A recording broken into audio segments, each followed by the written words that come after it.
सच्चल सरमस्त ने बजरिया शायरी किसके खिलाफ तहरीक चलाई।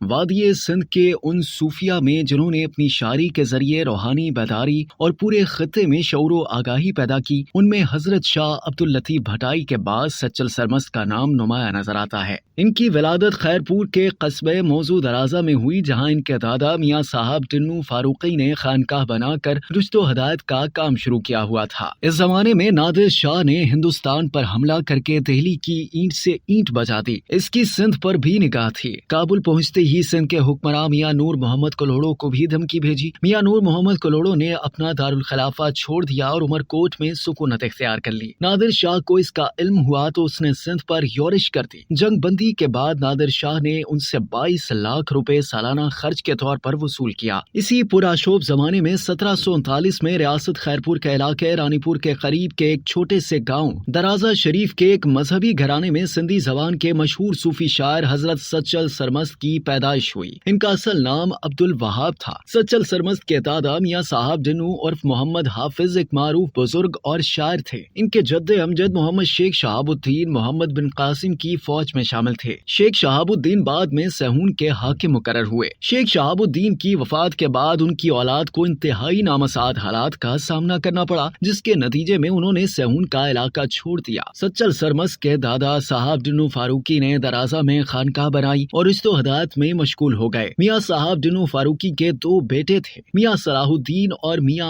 अब्दुल हक। इनमें से सलाहुद्दीन फारूकी का इंतकाल हो गया तो सच्चल सरमस्त की परवरिश उनके चचा मियाँ अब्दुल हक ने की। बहुत छोटी उम्र में उन्होंने कुरान मजीद हिफ्ज किया, जिसकी वजह से उन्हें हाफिज अब्दुल वहाब के नाम से भी पुकारा जाता है। अभी सच्चल सरमस्त की उम्र 6 साल ही की थी कि किसी काम से शाह अब्दुल लतीफ भटाई का खैरपुर आना हुआ। सच्चल सरमस्त के दादा से उनकी दोस्ती थी। जब उन्होंने सच्चल सरमस्त को देखा तो उनके सर पर हाथ फेर कर कहा कि हमने जो सरारे मार्फत इशारों और कनायों में बयान किए हैं, उनको ये लड़का वाशगाफ अल्फाज में जाहिर करेगा। सच्चल सरमस्त इसके बाद ज़ाहिरी और बातनी उलूम की तहसील में लग गए। कुरान मजीद हिफ्ज किया, फ़िक़्ह और तफसीर की किताबें पढ़ी। 15 साल की उम्र तक पहुँचते पहुँचते शेर भी कहने लगे। सच्चल सरमस्त अक्सर जंगल की तरफ निकल जाते थे।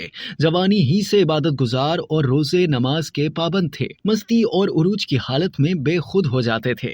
बेखुदी और मस्ती की ऐसी ही कैफियत को देखकर लोगों ने उन्हें मस्त के नाम से भी पुकारना शुरू कर दिया, जिसके बाद वो सच्चल सरमस्त के नाम से मशहूर हो गए। उर्फ़े आम में वो शायर हफ्त ज़बान कहलाते हैं। इसकी वजह यह है कि उनके कलाम 7 ज़बानों अरबी, सिंधी, सराइकी, पंजाबी, उर्दू, फारसी और बलोची ज़बानों में मौजूद है। कल्होड़ों के दौर में फ़िक़ही इख्तिलाफ़ात उरूज पर थे और सच्चल सरमस्त बखूबी वाकिफ थे कि इस मुनाफरत के पस मंज़र में दरबारी आलिमों का अमल दखल है।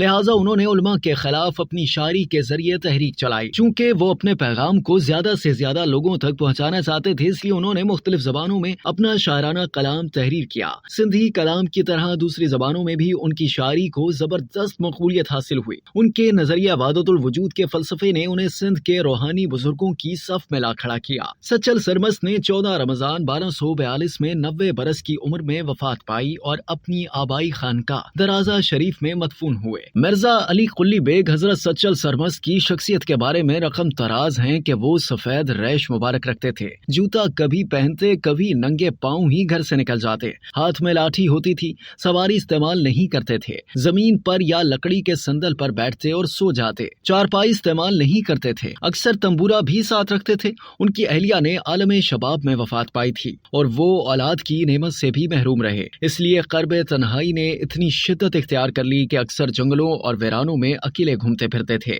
हजरत सच्चल सरमस्त ने सिंध के कल्होड़ों और तालपुर हुक्मरानों के ऐसे दौरे इख्तिदार में जिंदगी गुजारी जहां इंतहा पसंदी और मजहबी नफरतें अपने उरूज पर थी। ऐसी फजा में सच्चल सरमस्त ने अपनी शायरी के जरिए सिंध धरती को अमन का गहवारा बना दिया। अब तक के लिए इतना ही। मज़ीद जानने के लिए सब्सक्राइब कीजिए डेली जंग यूट्यूब चैनल और लाइक कीजिए डेली जंग फेसबुक पेज।